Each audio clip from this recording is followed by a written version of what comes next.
that he is one of the best players, not just in Japan, but in the globe. This will be an interesting matchup here on paper. Typing is a big part of the Pokemon TCG, and Mega Absol loves staring down Gardevoird in that 1v1. Yeah, this has been a really fun one as we've explored it throughout the last regional and a little more of our time here as we've seen the Mega Absol, Mega Kangaskhan box deck. The interactions between these two, when you see the Mew EX on one side trying to copy the Mega Absol, use that terminal period, the mist energy back and forth, there's so many things to look out for. We'll try to keep our eyes peeled as we now look at the prize cards. Seems pretty standard. That feels like the first time that somebody hasn't had something too detrimental prize. That mist energy, like you mentioned, it is up in the prize cards, so only one copy of that available is something Ryuki's going to have to be very notable and mindful of. There's no way to search out that one copy of mist energy. You're going to have to naturally draw into it with the help of some supporter cards, with the Mega Kangaskhan EX. Henry's side does have a rare candy and Gardevoird in the prize cards. Cards that are relevant. And I do have to wonder, if that speed is going to be something that Henry's going to have to adjust from his normal game plan using this deck, which likes to be slow and meticulous. Yeah, he's really shown us a lot of different ways to play Gardevoird. He had that turbo package, and maybe this is a hybrid of that now, as we've seen 2 rare candy been pretty much the staple, and he's now bumped that up to 3. However, there's nothing turbo about this. Energy pass.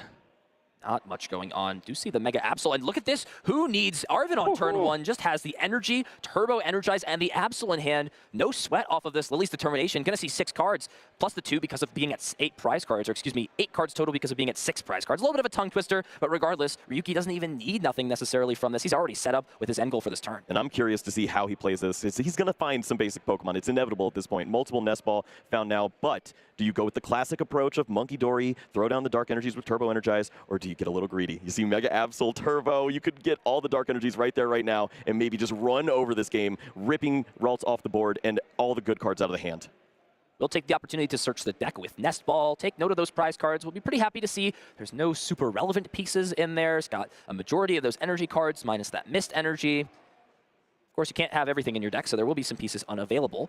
I do wonder if Yuki's going to potentially grab something like Latias here or Petra, and that's always the question, which in this spot is a better way to make sure you can get pivoting in and out of your Pokemon as you so please. Yeah, so often I feel like I lean on the Petra there as your main way, just because you get to sneak that extra damage on the board. If you do go with a really heavy line to the Monkey Dory, you have those Dark Energies already in play, any bit of damage counters that you can manipulate seems to give you a pretty great advantage against Gardevoird. So a player of Ryuki's caliber always wants to make sure he knows exactly what is in the deck, what is available, so that everything can be planned out from this point forward. Every decision super crucial with a deck like this Mega Absol box. The energy on the Monkey Dory does make it so that you've kind of got your energies already where you want. You don't have to put that energy on Mega Kangaskhan.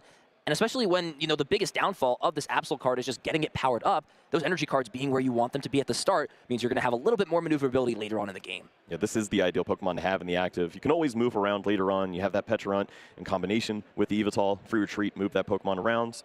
And you have the Mega Absol that can bounce in there too and start to get pretty aggressive. He's going to choose to go with the Latias this time around and is avoiding using the Petrarunt. Maybe a nod to this as an attacker later on.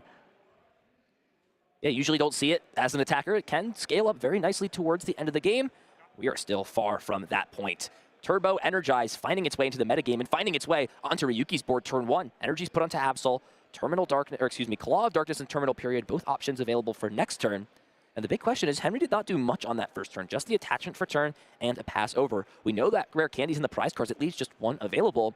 So with the resources, on deck and the potential for Henry this turn, you got to wonder, what does that end goal look like? Is it just accepting that an Oceanic Gloom is the best you can do? Do you prioritize drawing some cards or using that call sign from the Curlia? There's lots of options here to discuss. Yeah, and this is the #1 option, as he has the secret box. He can look through the deck and find so many of these unique pieces. Rare Candy Gardevoird seems like it would be a great option to have at this point, and then you just build on the rest of the hands. You could go find another Lily's Determination if need be and find even more resources. Just depends on how much fodder he needs, as I think there's an Ultra Ball in the hand as well.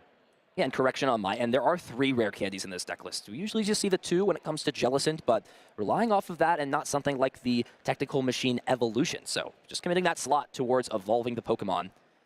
And that is the question, like you mentioned, Ultra Ball is in the hand, Kyle, but we just discarded 3 cards in hand from the secret box. Ultra Ball would force us to discard another 2 cards, and we can't really build card advantage here because of the ability to discard energies. If that's also, an option, we need to grab the rare candy itself. So I wonder if we can get enough fodder just from this secret box, and it looks like it's potentially considering an earthen vessel as that item instead of rare candy, just realizing you can't have best of both worlds, you got to pick one. Yeah, and if you don't go for Gardevoird here, then Kirlia makes plenty of sense. You have a really great, unique attack on that Pokemon to search out some additional Pokemon with the call sign, and you get the earthen vessel. You can have those energies in the discard pile as long as you find a Ralts that you will with the Artisan. Maybe this is just the cleaner line. Yeah, it looks like a Lily in hand as well, so he's going to have two choices on what he would like to do in this spot. Ryuki's not sitting on a huge hand size right now, just about 6 or 7 cards. Will be the Ultra Ball, 4 choice, Kirlia put into play, and there is the Artisan plus the Lily's Determination. And one thing we see Henry Chow always do with this deck is perfect how he wants to sequence out those turns, waiting to use that Artisan until he sees these 8 cards from Lily. Yeah, really smart. You don't want to overplay into this and miss out on some of these Pokemon. You know that every single Pokemon will count here, as you want to see those basics to work into and eventually find some evolutions, as Kirlia may not be around much longer. So 8 cards for Henry, both players capitalizing off of the bonus draw that Lily's Determination gives when you are at 6 prize cards, and does just rip Monkey Dark Energy. That is an absolutely excellent find.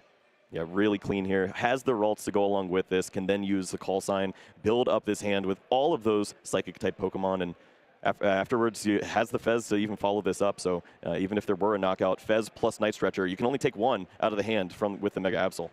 It may not be the call sign here, prioritizing keeping Kirlia from being knocked out, not having to tunnel into something like Rare Candy, forcing the boss's orders in order to take Kirlia out. There could even be some pieces already in the hand. No need to push your aggression if you've already got what it needs to be established. Yeah, you do finally see the Kangaskhan come down over on Ryuki's side. He has a pretty safe hand for this, and you also don't walk right into the Iono, which is pretty tempting for your opponent, as they already have Mega Absol. You could get a fresh hand for your opponent and then take the best resource out of it. So the Latias Skyliner allowing this Monkey Dory to retreat for free, as Run Errand does draw additional cards for Yuki. That is essentially the backbone of this deck in terms of support.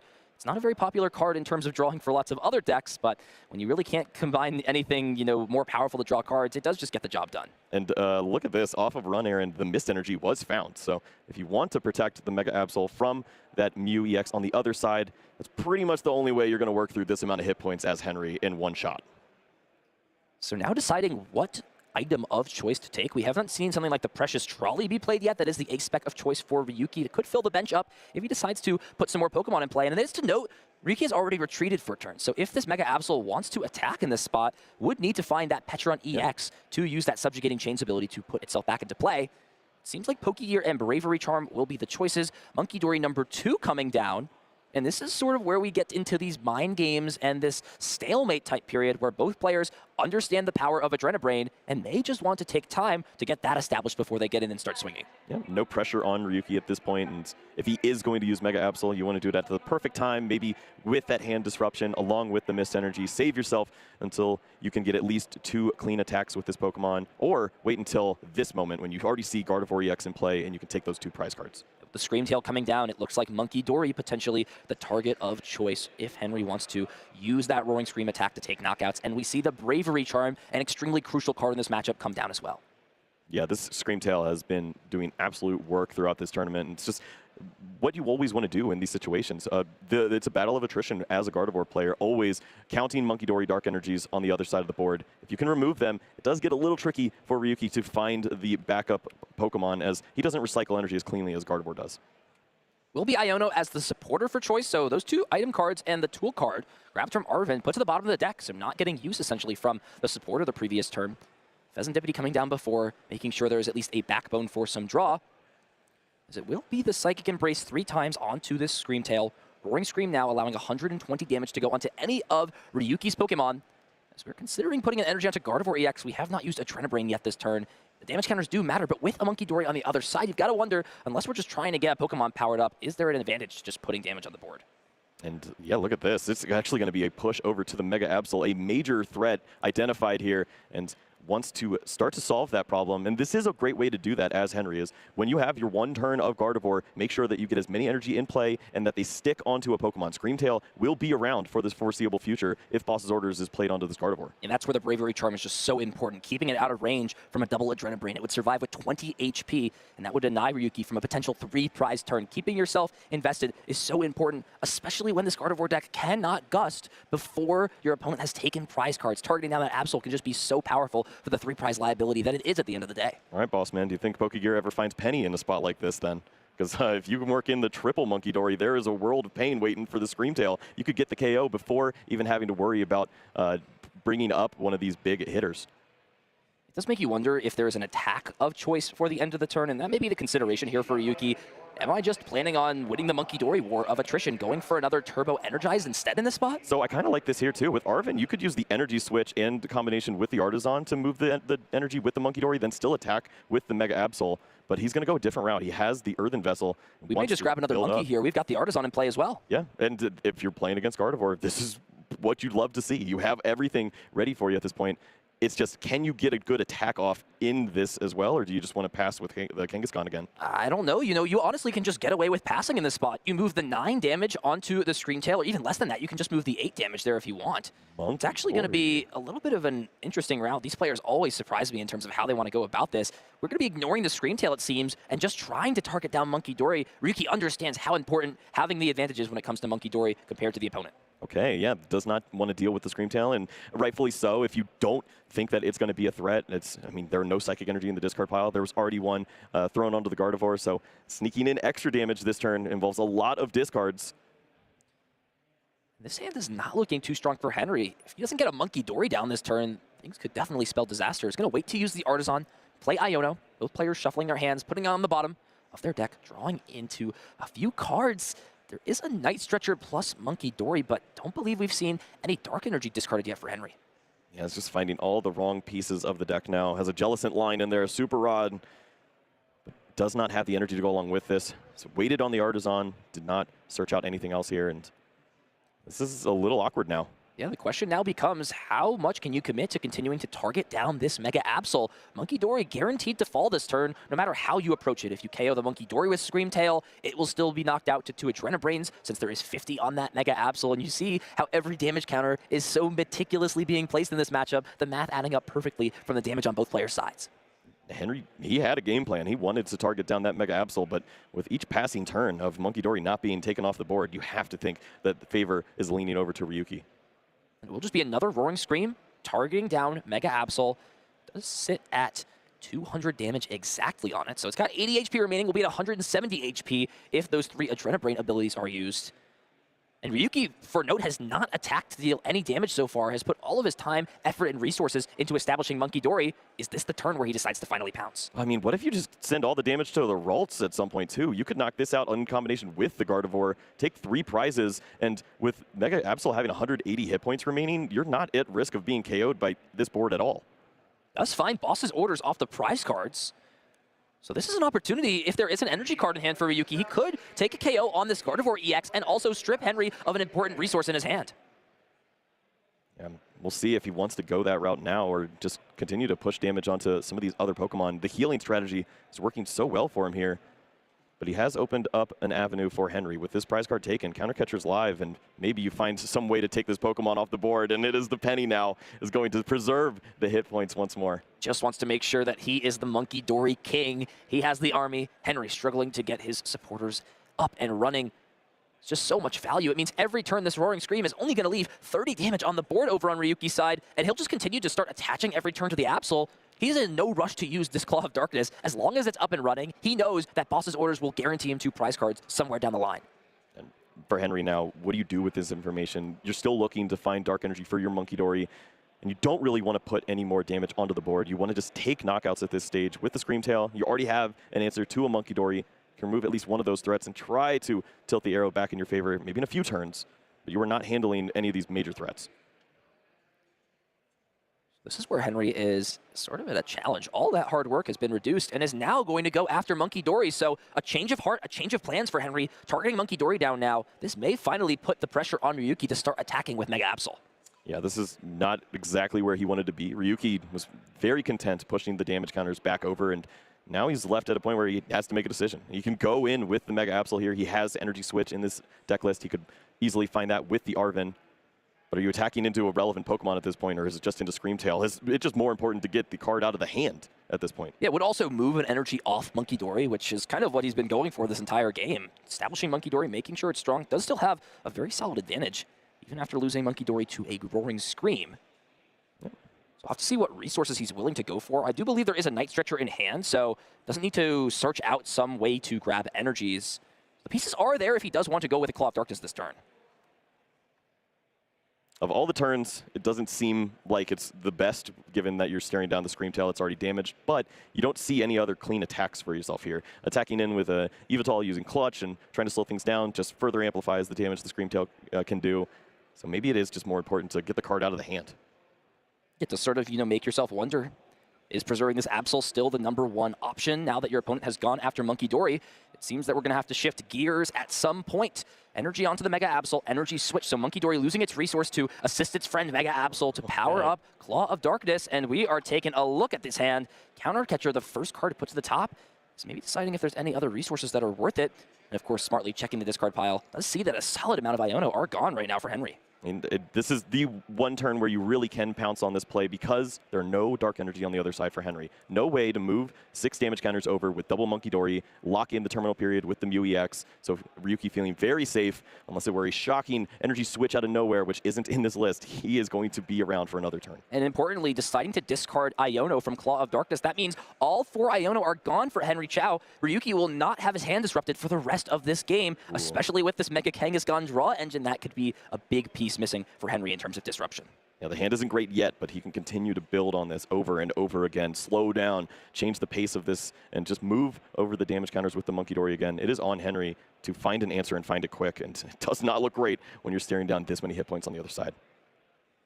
Henry, taking account of the hand size, knows that there's no way to reduce it at this point. As mentioned, Flip the Script already being used, Ultra Ball for the turn.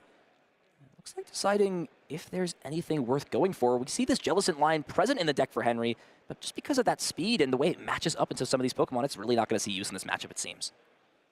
It makes you wonder if Confusion is ever one of the more ideal plays in this spot. It's not great for you, but it's the difference between seeing Latias and Petron is that moving Pokemon around and then incorporating the Petron means that you're going to avoid these special conditions, whereas Latias, you're retreating, you're going to waste that turn. It includes Penny or something like that to reestablish this Pokemon. Could always combine both on the bench at the same time. You retreat, then use the Petron EX. Ryuki has managed his board fairly well. It feels like every Pokemon so far has had its use. The Monkey Dories have been healing the damage off. The Latias allows this Mega Kangaskhan to draw cards. The bench management so far very strong here for Ryuki, and it's given him the opportunity to keep this last bench space open. Hasn't benched Yveltal for no reason. There's no Tatsugiri or anything in this list to draw more cards. No Pheasantipity down just yet, so action still on Henry, but Ryuki is in a prime position in this game one. Henry's only taking that one prize card, and the Mega Absol still clean with no damage on it. You could see the nerves for Ryuki. Checked the discard pile immediately after seeing that Mew EX played, and rightfully so. You want to have all the information. Am I going to be surprised in a spot like this? Can you really handle this Pokemon with 330 hit points? Playing the Super Rod, we do see Scream Tail get shuffled back into the deck. As Monkey Dory does come down, it looks like nothing grabbed off the Nest Ball, so just playing it to fail may signal the use of Mew EX or the Mystery Garden to draw some cards. And we are going to see our first appearance from Mystery Garden on the stream, just filling up the hand. A very, very powerful stadium card. A bit of a divide in the community on whether or not this card belongs in Gardevoird, but Henry does feel that in this version, it does have a home. Wow, we're actually going to see Mew EX come in and attack without the use of a terminal period. It's going to copy the Claw of Darkness attack for 200, accepting that it will be knocked out on the following turn, but he's going to be able to look at his hand and decide what resource is worth getting rid of. And there's a couple solid ones. I mean, you've got Iono and Boss, but it's no grand prize. Yeah, I mean, this hand is not great. It's a lot of other Pokemon. I think Petron is probably the most important card that we see here. Boss's Orders could always go after a Gardevoird, but we already see 2 of those in play. Yeah, it's just not much else you really need to do. So Ryuki has essentially lined himself up to just be 2 prize cards away at the end of this turn from winning. The question does become, though, when this Absol inevitably falls, which it will. No Monkey Dories will be able to save it from its demise on the following turn. How are you taking those last 2 prize cards if Henry Chow does decide to sort of maneuver around his attackers and maybe play around Blood Moon Ursaluna with something like a Bravery Charm on Pheasantipity? There's a lot of options still available for him, even if he's going to take a big prize deficit next turn. I wonder if Ryuki is ever able to set anything else up for himself with this hand, but it seemed like he didn't have the resources. With Mew EX in the active spot, you could just manipulate what attacks are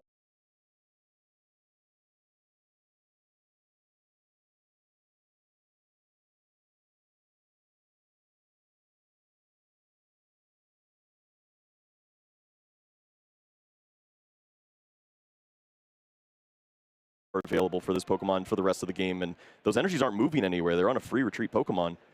even considering the Zerosic as the supporter for turn, is just going to decide to use this Claw of Darkness instead.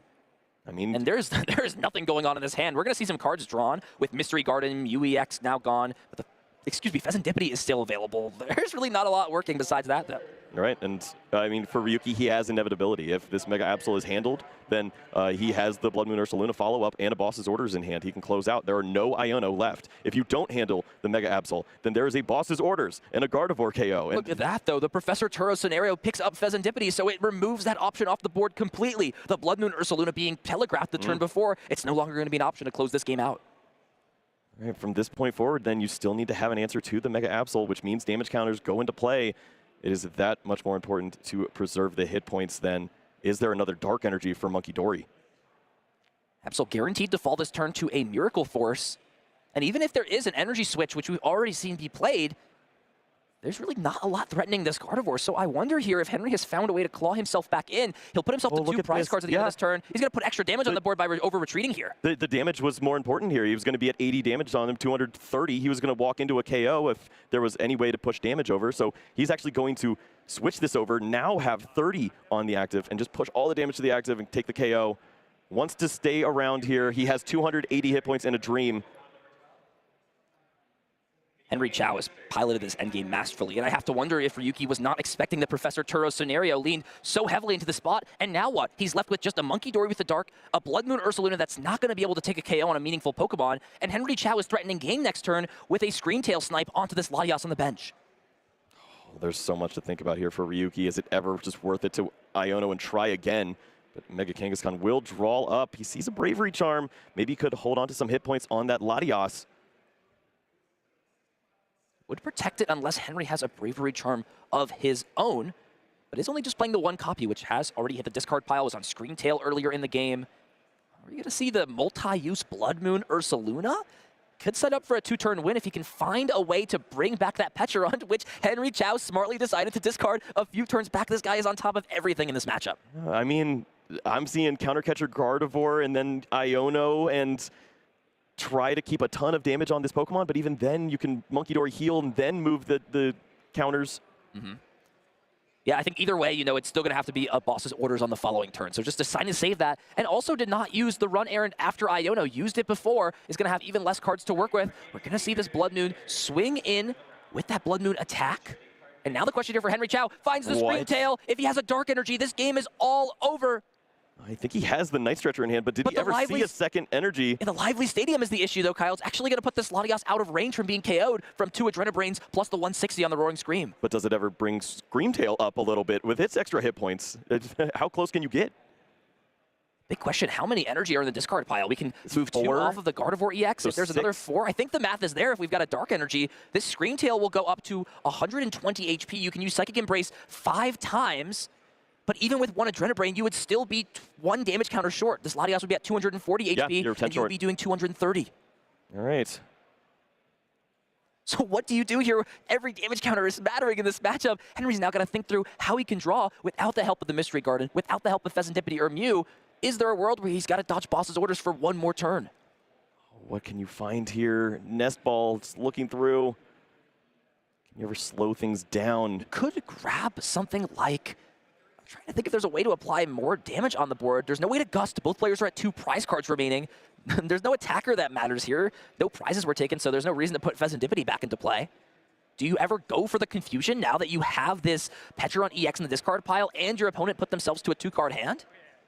I was curious, maybe even like Frillish, just a little bit of chip damage, something in there. Oh, we've got the Night Stretcher. Mew. Okay, Mew EX filling the hand up to 3 cards with the restart. Okay. If there's a Dark Energy, which there is, and I think that's going to be, do we have combos? Game.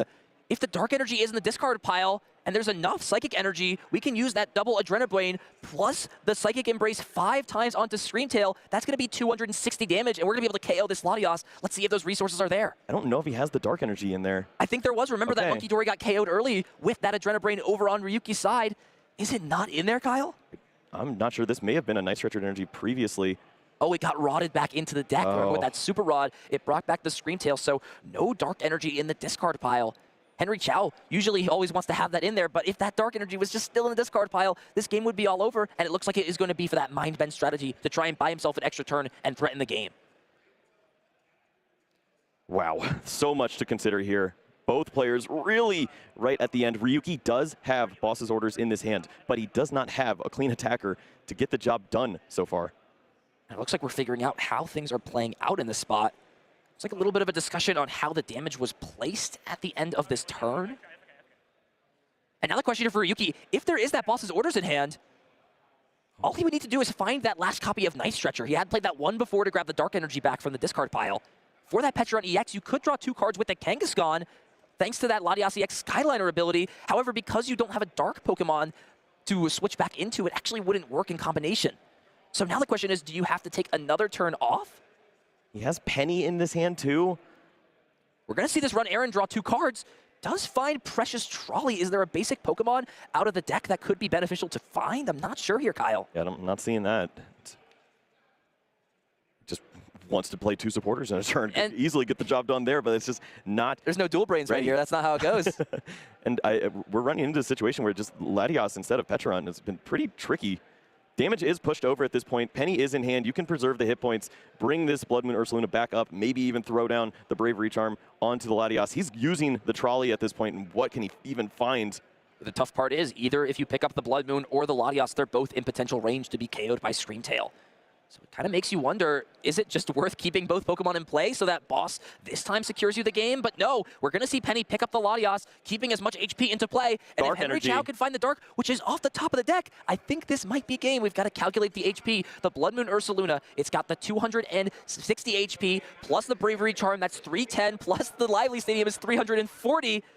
So with this double Adrenabrain, we're actually just short. 260 damage can be done, and that is not the 280 HP that's remaining. Yeah, just a little short once more. This stadium putting in so much work here. The additional hit points for these basic Pokemon really hanging on. And that makes me wonder here, can Henry do anything to stop Ryuki from boss's ordering next turn? Ryuki knows there's no Iono, so he knows he's guaranteed to play the boss here. Can't gust up any Pokemon, can't bring anything else into the active spot. It almost feels inevitable. Is there anything Henry can do in this position? I think we might just roll Kangaskhan at this point then. What else do you have? And I think he understands the boss's orders has not been shown is the only problem. He doesn't have 100% understanding that that's the case, but he's got to assume it. Are we flipping for the win? Oh, yes, we are. Both players with a big nod, understanding what is at stake here. You can move some damage counters over with the Monkey Dory. The Mew is ready to roll. So we can put this Kangaskhan up to 6 damage counters. Audie, you see this player struggling. He understands what needs to happen. We're going to see double Adrenabrain. Henry Chow has got to flip 2 coins in a row. He's making sure there's authentic dice rolls here. He wants to make sure we've got the 2-hand method going on. Come on, man. Let him roll the dice. All right. Looking for 2 heads to get the job done here. Copying the attack of the Mega Kangaskhan. Rapid fire combo. Here we go. We need double heads. Oh, and he flips tails. Henry Chow went for it all. He had no other option in that game. Ryuki courteously showing the boss. We could have seen carnage there at that last turn. What a game between these players. A wild back and forth, and Ryuki Okada is reigning supreme here in the opening game. Still have plenty of time to see another great game between these players, but that was something else. That was an absolute treat, that game. Both players felt like they had commanding spots at some point in the game, but when you're dealing with 2 of the game's best, it is back and forth. That is one to see for sure. Let's look back and see how that game broke down. Yeah, absolute pleasure here. Both players really giving us a great show. It was the Monkey Dory War, as Ryuki Okada had everything he needed at the opening start of this game and really played patiently with that Mega Absol until he found the perfect time. There was no answer with the Monkey Dory on the other side. Got aggressive. Henry threw as much damage as he could onto this Pokemon. Really tried to take it off the board and just could not find the perfect answer. Eventually did take this Pokemon out and was down to just a few prize cards remaining. And for Ryuki, just had to find those last prize cards. Could not piece the puzzle together, and it was all down to the Mega Kangaskhan, which could not get the job done as that copied attack. And that was a pretty long game number 1. So we are in this area where, if you are Henry Chow, time is, your biggest friend, but it can also be your biggest enemy. When you win that game number 1, how things go, or when you lose that game 1, how things go, really impacts how you're going to approach a matchup like this. And we do see things get underway in this second game. Blue EX being the starter for Henry, it's another potential liability down the line that can really impact, as he is able to start with a Nest Ball. We do have to note, Ryuki going first, being able to play item cards, and having this opportunity to play items before the potential Frillish lock is is a big deal, even if it's not Precious Trolley. Yeah, we know that Henry does play a few ways to move his Pokemon around. There's a copy of Latios if you want to move the basic Pokemon, but having a free retreater in that Mew is actually pretty great for the way that this deck is set up. Leaning on that early Frillish, locking out some of the item cards. It's not always the matchup for this, but every time you see another Nest Ball played, you feel a little bit more sad. There is one of those Turbo Energize on the prizes, Mist Energy as well, but looks like pretty reasonable and workable prizes, so shouldn't see too much change in terms of Ryuki's strategy and approach in this game. We'll just take the opportunity to see the deck, and yeah, wow, talk about time gone. We are over 35 minutes through this round. I'm not sure we're even going to see this game conclude, and if you're in Ryuki's spot, it just kind of feels like the approach you took last game, while being slow, felt like the right approach, and there may be no reason for you to change things up. Yeah, you don't have to give your opponent that chance to take those knockouts, lean into counter catchers, and steal 2-3 prize KOs on Pokemon that were a little more unsuspecting. And if you just continue to build up on those Monkey Dories once more, you don't have much else to worry about. So the choice here for Ryuki, which will be the basic Pokemon grabbed? Taking note of all prize cards available, wants to see what is in the deck, what is not. Bloodmoon Ursaluna, probably one of the worst starters in this deck. It does have that hefty 3 retreat cost. It's not good towards the end of the game. It will be the Mega Kangaskhan EX as the choice, as well as an Earthen Vessel. So getting an energy drop down as well, very beneficial. We'll have to see if there is that Latios EX in the hand as well to allow this to retreat and to start firing off some errands so we can get some cards drawn and put together our plan. It's the more resources you can find in this spot, the better. Ryuki wants to see so many cards, build up that board state once more. Just play defense. You have so many high hit point Pokemon on your side of the board. It's pretty difficult for Gardevoird to be the aggressor against a deck like this. Wow, there is nothing else going on. We've got Penny City, and that's pretty much it for Ryuki. We'll see how that impacts him towards the end of this game. And Henry is just going fast. He is full turbo mode. Doesn't even check the deck on that first deck search. Just goes, I know what I need. It's the Frillish. It's coming down. And that is big, though, Kyle. The Screamtail and the prize cards changes a whole lot about how he's going to be able to approach this matchup. Yeah, just no targeting of the Monkey Dory for the foreseeable future here. It's going to be all about the Frillish slowing things down. And then he's really hoping to find a Ralts here. Cannot even find that. He'll think about how he handles this next turn, though, because he needs to jump into the action, and he does just that with the item lock. Yeah, and Ryuki here actually finding those pennies to go to the bottom of the deck, so no way now to pivot this Mega Kangaskhan, and can't even play a way to search out Latios EX. We may be seeing Ryuki's pace shift dramatically into a slower end, whether he wants it or not. And, I mean, more questions arise at this point then. You have Arven, but do you ever want to Turbo Energize and load energies onto a Pokemon like Mega Kangaskhan here? It doesn't feel like a great way to use your resources. And I don't even think there's an energy card in the hand as that for that option. It looks like a lot of junk and items that cannot be played thanks to Oceanic Gloom. Yeah, just not much else actually has the Turbo, but just nothing else to go along with this. Can't move this Pokemon. Did not find a way to do just that, and it's going to be pretty slow. But also, you have Bravery Charm. You have 300 HP on this Mega Kangaskhan. You can take it slow. It kind of wonders if you want to treat this game like a stall matchup in a sense. Just preserve your Pokemon, don't give your opponent pace or tempo, and we'll see these Pokemon come down into play. So we'll continue to bench the 3 prize Pokemon. Boss's Orders in the hand, Pheasantipity for later potentially. We'll see another energy committed to the Frillish, so maybe powering up for a Jellicent down the line. Doesn't seem like a great Pokemon in this matchup. However, getting energy into play is still priority number 1 to use that Gardevoird EX later on. Right, and Frillish still has that 3 retreat. You can move this. You can move these energies off this Pokemon later on down the road. If you do find a Ralts, that is the number 1 objective here. You need a Ralts in play so that maybe Rare Candy Gardevoird can come down the next turn. So 8 cards and does find the Ralts. Nothing else needed. We are going quickly with the Oceanic Gloom. And yet again, a non-valuable top deck does find another Arven. So Ryuki is just going turn after turn with no progress, just the 1 energy card on the Kangaskhan. And now the question becomes, how can Henry Chow convert this slow start from Ryuki into a fast game to win for himself? Secret Box, Gardevoird, Earthen Vessel all sound like great ways to do just that, and this hand is certainly going to help out. Henry has all the tools that he needs, and Ryuki is just grabbing all the tools and items he can't play.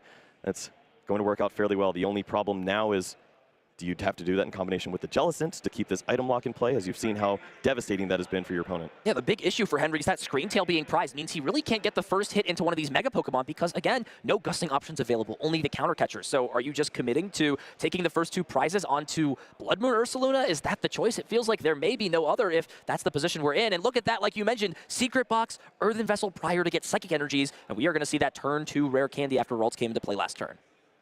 And at this point, then you can just see a few more resources, maybe some fodder with that Ultra Ball, and find even more cards with the Lily's Determination. Look at this, going for the Mystery Garden. Don't want to play that Artisan. Give your opponent access to any more Pokemon. They're struggling enough as it is. Monkey Dory does come down, and there is the Lily's Determination. So now, if the rest of this board can look like another Monkey Dory and a Frillish, we may just be relying off of a 10-minute Frillish spam back and forth to deal 80 damage every turn. It seems like if you put Jellicent EX into play, you are just opening yourself up to a boss's orders to let your opponent set up however they want. Yeah, that's a great point, and that card is a lot easier to find, especially with this deck, with the Mega Kangaskhan drawing all those resources eventually once the Blood Moon Ursaluna is not in the active spot anymore, but this is great. He has the Dark Energy, he's moving his Pokemon. He's actually got enough for KO here, and it looks like he might just cash in on that here before Mega Absol's a problem. Yeah, it's not powered up, and there's no world where it gets powered up, so understanding this is an okay turn to break the item lock, allow Ryuki to get set up, but you could always go back into the Frillish, or honestly, it feels like it's done its job, and let's see what prize card is taken. If it is that Screamtail, which it is, that opens up huge opportunities to target down that Absol if it gets powered up with Energize this turn. Now for Ryuki, he's going to try to make this turn last as long as possible. He's got so many resources to play through, finally has access to those items, and wants to make sure this is the perfect turn for him. However, probably doesn't end up with any knockout, any decent attack. It's going to be about stalling and holding on to these resources that are the hit points. Yeah, may very likely see Turbo Energize, but what if it just goes on to Monkey Dory to preserve your Pokemon? You could just turn into a pseudo stall deck in a world. See the Pokegear be played, so decks being shuffled, Lily's Determination grabbed. We know there's an Earthen Vessel in hand. We know there's that Precious Trolley as well.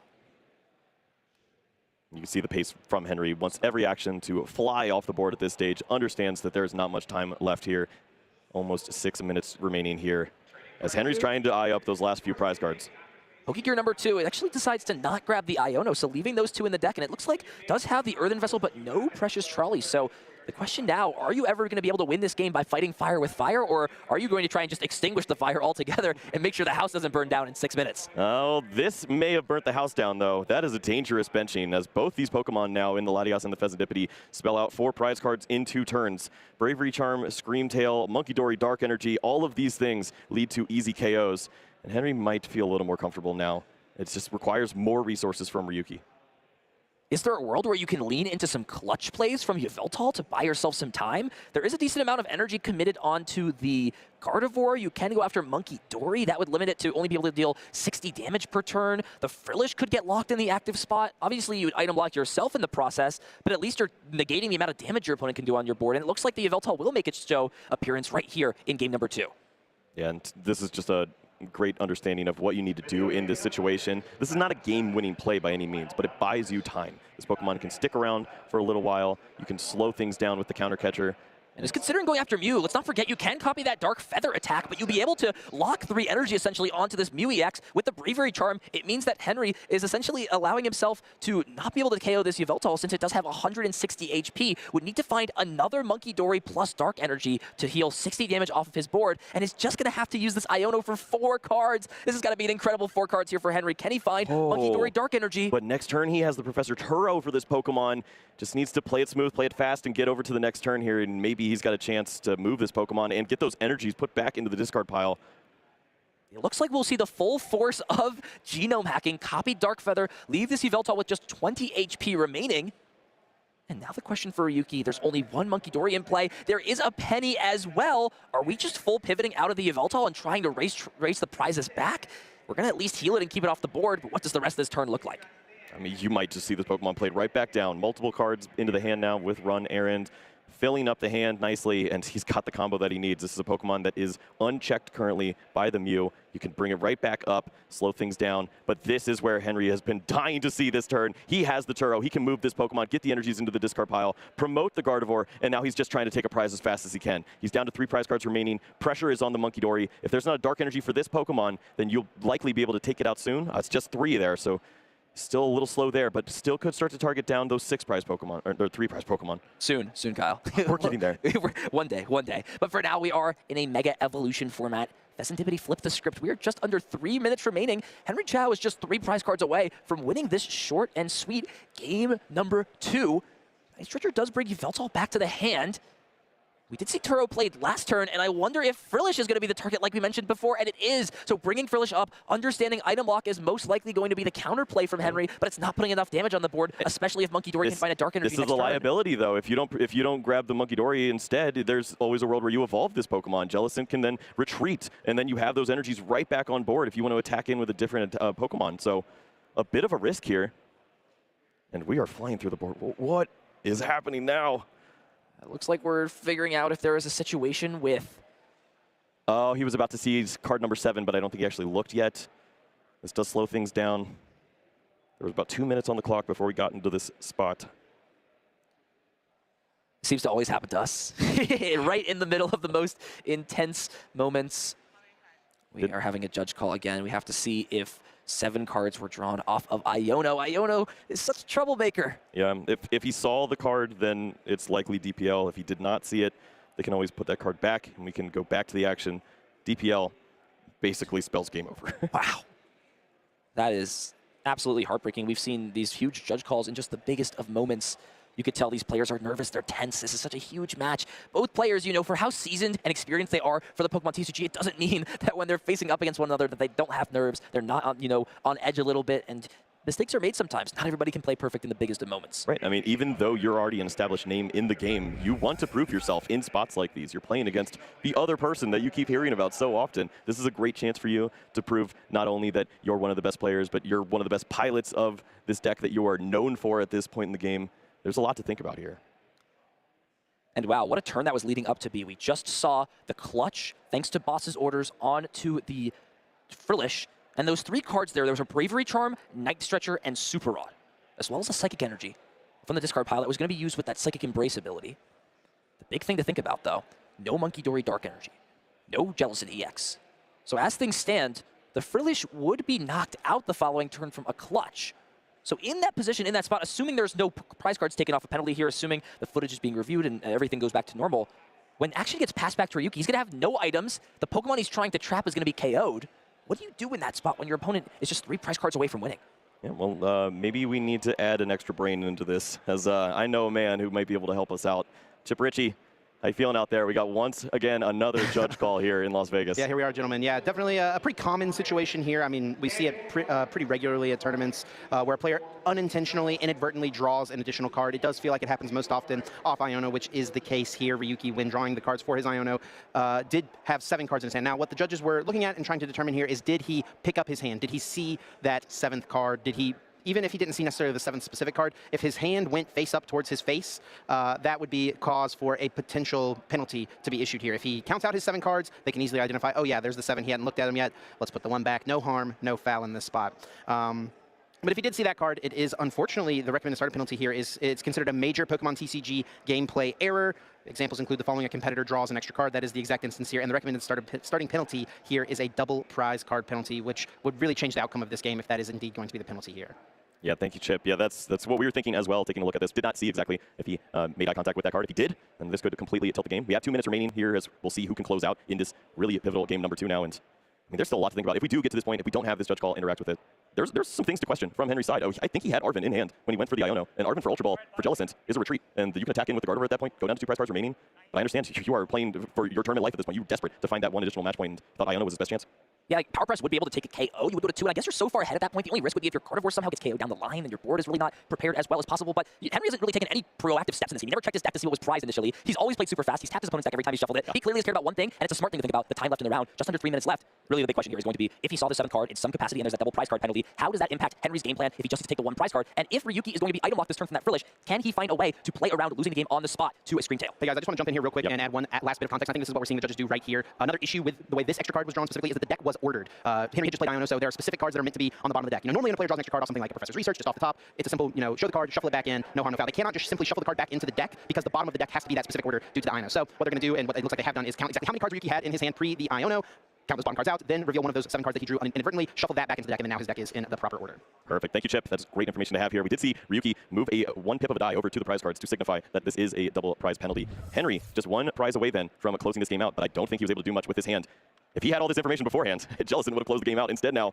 We'll see what Ryuki can do with these last few minutes. If Ryuki can find another way to gusto this spot, he can actually KO the Frillish this turn with Adrenabrain and then try and trap the Monkey Dory, but is instead going to just retreat into the Kangaskhan and leave himself susceptible to a Roaring Scream to lose himself the game. Oh, wow. Yeah, just what else can he do in this spot? He's going to play down a counter stadium, use the Lily's Determination. He has KO on Frillish, but what does that do for you at this point? You have to leave that Frillish active. You cannot take a KO. Giving your opponent flip the script is just more cards they're going to be able to find. You are not winning the game by taking a KO. We're going to see the proper amount of cards here. 6 cards drawn from Ryuki, plus the 2 from the 6 additional prize cards being left. So we'll see how this damage is moved around. We're going to see Adrenabrain. If Henry Chow finds screen till this game is over, can he get there? Oh, he's moving No, quickly. just Adrenabrain and an item lock. Oh, but with only 40 seconds remaining, he actually was able to hold on to this turn. He will still have 1 turn in time to try to figure this out. He only needs 1 prize card.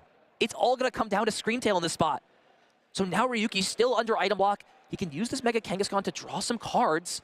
Has not played a supporter card yet for turn. Does have Penny. So can Penny up one of these 2 prize Pokemon, or excuse me, 1 prize Pokemon is instead going to start things off with the Adrenabrain.